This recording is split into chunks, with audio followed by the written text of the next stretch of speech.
अरशद नदीम ने एक नया इतिहास रच दिया, लोगों को हैरान कर दिया और वो मेंस जेवलिन थ्रो का गोल्ड मेडल जीत गए। पाकिस्तान ने ओलंपिक खेलों में 32 वर्षों के बाद अपना पहला मेडल जीता है और ये मेडल भी 2 नए वर्ल्ड रिकॉर्ड के साथ उसने जीता। नीरज चोपड़ा की सारी उम्मीदें तभी समाप्त हो गई होंगी मानसिक तौर पर जब नदीम ने 90 के आंकड़े को पार कर लिया, जब उन्होंने 92 मीटर का थ्रो फेंका। नदीम पाकिस्तान के वो एथलीट हैं जिन्हें उन्हीं के देश ने बार बार नीचे खींचा है, पीछे खींचा है। उन्हें यह कहा गया कि वो गोल्ड मेडल का सपना देखना छोड़ दें। अरशद नदीम की आंखों में संघर्ष का पूरा सैलाब दिख रहा था और आप सोचिए, जिस खिलाड़ी के पास इस साल जेवलिन स्टिक खरीदने के भी पैसे नहीं थे, वो खिलाड़ी अगर ओलंपिक गोल्ड मेडल जीत जाए तो ये उसके लिए कितना बड़ा चमत्कार होगा। ये आंसू उसी चमत्कार के लिए है। और इस घर में आपको गरीबी के अलावा कुछ नजर नहीं आएगा, लेकिन अरशद नदीम इसी घर से निकलकर पेरिस पहुंचे और उन्होंने वो कर दिखाया जिसकी कल्पना उनके अपने देश ने भी कभी नहीं की थी। और पाकिस्तान के प्रधानमंत्री शहबाज शरीफ ने उनका मैच देखते हुए एक वीडियो बनवाया। अरशद नदीम ने एक नया इतिहास रच दिया, लोगों को हैरान कर दिया और वो मेंस जेवलिन थ्रो का गोल्ड मेडल जीत गए। पाकिस्तान ने ओलंपिक खेलों में 32 वर्षों के बाद अपना पहला मेडल जीता है और यह मेडल भी 2 नए वर्ल्ड रिकॉर्ड के साथ उसने जीता। 27 वर्ष के अरशद नदीम ने 92.97 मीटर का थ्रो फेंका, जो एक नया वर्ल्ड रिकॉर्ड है। लगभग आप समझ लीजिए कि 93 मीटर ही इसको कह सकते हैं आप। बहुत लंबा थ्रो था। इससे पहले ओलंपिक खेलों में वर्ष 2008 में नॉर्वे के खिलाड़ी ने 90.57 मीटर का थ्रो फेंककर गोल्ड मेडल जीता था, लेकिन अरशद नदीम ने तो इस रिकॉर्ड को भी तोड़ दिया और एक नया वर्ल्ड रिकॉर्ड ही बना दिया। यही नहीं, उन्होंने अपने आखिरी प्रयास में भी 91.79 मीटर का थ्रो फेंका, जो पिछले वर्ल्ड रिकॉर्ड से ज्यादा था। और फाइनल में उन्होंने लगातार 2 बार 90 मीटर के असंभव से आंकड़े को छुआ, जो किसी चमत्कार से कम नहीं है। असल में नीरज चोपड़ा की सारी उम्मीदें तभी समाप्त हो गई होंगी मानसिक तौर पर जब नदीम ने 90 के आंकड़े को पार कर लिया, जब उन्होंने 92 मीटर का थ्रो फेंका। उसके बाद बड़े से बड़े खिलाड़ी का भी ऐसा लगता है कि उन्होंने मानसिक रूप से अपनी हार स्वीकार कर ली होगी, क्योंकि यह असंभव सी बात है। फाइनल में अरशद नदीम के अलावा कुल 11 और खिलाड़ी थे और इन सभी खिलाड़ियों के पास 6 मौके थे, लेकिन कोई भी खिलाड़ी 90 मीटर के आंकड़े को छू नहीं पाया, जबकि अरशद नदीम ने एक बार नहीं बल्कि 2 बार 90 मीटर को पार किया और गोल्ड मेडल जीतकर वो पाकिस्तान को ओलंपिक खेलों की पद तालिका में भारत से काफी आगे ले गए। इससे भी बड़ी बात यह है कि वर्ष 2016 में साउथ एशियन गेम्स से लेकर वर्ष 2023 की वर्ल्ड एथलेटिक चैंपियनशिप्स तक नीरज चोपड़ा और अरशद नदीम के बीच कुल 9 बार सीधा मुकाबला हुआ और इन सभी मुकाबलों में हर बार नीरज चोपड़ा अरशद नदीम से हर बार आगे रहे। लेकिन जिस दिन सबसे बड़ा मौका था, जिस दिन सबसे बड़ा मुकाबला था, जिस दिन सबसे बड़ा मैच था, पूरी दुनिया देख रही थी, उस दिन वो अरशद नदीम को बीट नहीं कर पाए। नदीम पाकिस्तान के वो एथलीट हैं जिन्हें उन्हीं के देश ने बार बार नीचे खींचा है, पीछे खींचा है। उन्हें यह कहा गया कि वो गोल्ड मेडल का सपना देखना छोड़ दें और कोई छोटी मोटी नौकरी करके अपने गांव में ही रहें और जेवलिन थ्रो के खेल से दूर रहें।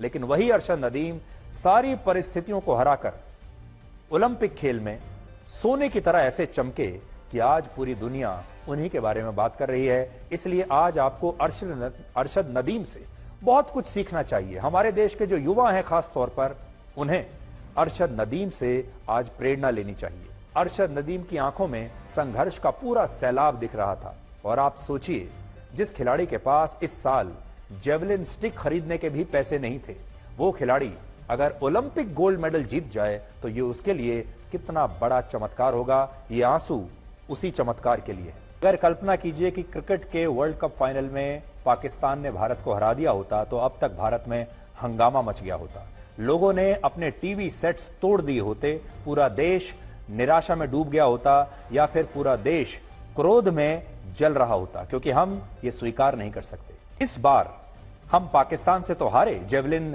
थ्रो के फाइनल में, लेकिन इस बार कोई शत्रुता नहीं है, कोई कड़वाहट नहीं है, बल्कि इस बार भाईचारे की बात हो रही है। इस बार मीठी मीठी बातें हो रही हैं।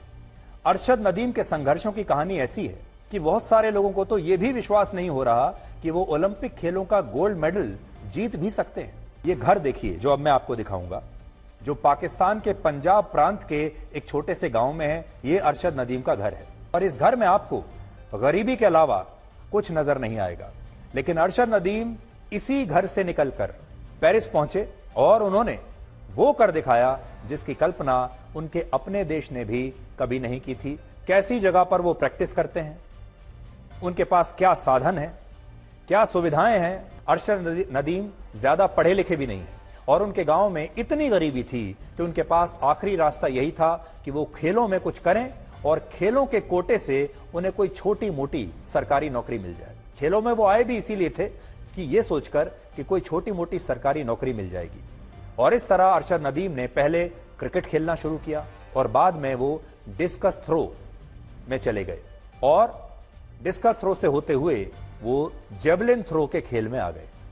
वर्ष 2015 में जब अरशद नदीम ने यह सपना देखा कि वो जेवलिन थ्रो में पाकिस्तान को ओलंपिक मेडल एक दिन दिलाना चाहते हैं, तब उनके पास जेवलिन स्टिक खरीदने के भी पैसे नहीं थे।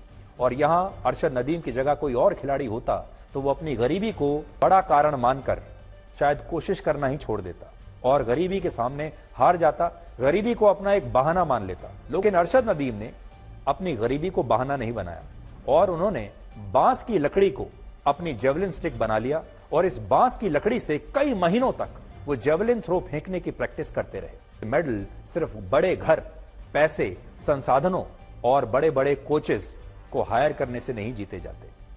मेडल पैसे से नहीं आता, बल्कि मेडल आता है मेहनत से, संघर्ष से। और जब आपके अंदर एक आग होती है, उस आग से मेडल आता है। मेडल वो खिलाड़ी जीतते हैं जिनके माथे पर मेहनत की लकीरें होती हैं और जिनके पेट में आग लगी होती है। अरशद नदीम ने पाकिस्तान को कई अंतर्राष्ट्रीय प्रतियोगिताओं में मेडल जिताए हैं, लेकिन इसके बदले में उन्हें पाकिस्तान की सरकार और वहां के खेल संघों से कुछ ज्यादा नहीं मिला। और ओलंपिक खेलों से सिर्फ 8 महीने पहले अरशद नदीम की स्थिति यह थी कि उनकी जो 6 साल पुरानी जेवलिन स्टिक थी वो भी टूट चुकी थी और नई स्टिक खरीदने के लिए उनके पास 80,000 रुपए भी नहीं थे। उस समय नीरज चोपड़ा ने ही अरशद नदीम की मदद के लिए अपील की थी और उन्होंने पाकिस्तान की सरकार से यह आग्रह किया था कि अरशद नदीम को ओलंपिक खेलों की तैयारी करने के लिए आर्थिक मदद मिलनी चाहिए। अरशद नदीम के गांव और उनके घर की स्थिति देखकर आपको इतना तो पता चल गया होगा कि पाकिस्तान की सरकार और वहां के खेल संघों ने उनके लिए कुछ नहीं किया। लेकिन अब जब अरशद नदीम गोल्ड मेडल जीत चुके हैं, तो अब इस गोल्ड मेडल का श्रेय लेने के लिए पाकिस्तान में होड़ लगी हुई है और पाकिस्तान के प्रधानमंत्री शहबाज शरीफ ने उनका मैच देखते हुए एक वीडियो बनवाया जिसमें वो अरशद नदीम के गोल्ड मेडल जीतने पर खुद ही वो अपनी खुद की तारीफ करवा रहे हैं। वो प्रधानमंत्री भी जो चाहे सफलता से पहले आपको मिलने के लिए 2 मिनट का समय ना देता हो, बाद में सफल होने के बाद आपके साथ फोटो खिंचवाना चाहता है, आपकी सफलता का श्रेय लेना चाहता है। अब आप ये सोचिए कि अगर भारत और पाकिस्तान के बीच क्रिकेट के वर्ल्ड कप का फाइनल होता और इसमें फाइनल में भारत पाकिस्तान से हार जाता तो हमारे देश में क्या होता। लेकिन कल जब ओलंपिक खेलों में भारत पाकिस्तान से हारा जेवलिन थ्रो के फाइनल में, तो हमारे देश के लोगों ने इसका बिल्कुल बुरा नहीं माना। ये एकदम एक नई तरह की शुरुआत है जो इस बार हमें देखने को मिल रही है। इस बार हम पाकिस्तान को गालियां नहीं दे रहे, इस बार हम पाकिस्तान से निराश नहीं हैं, बल्कि हमारे लोग भी पाकिस्तान को बधाई दे रहे हैं। नीरज चोपड़ा की मां कह रही है कि नदीम भी हमारा ही बेटा है, नदीम की मां कह रही है कि नीरज भी मेरा ही बेटा है।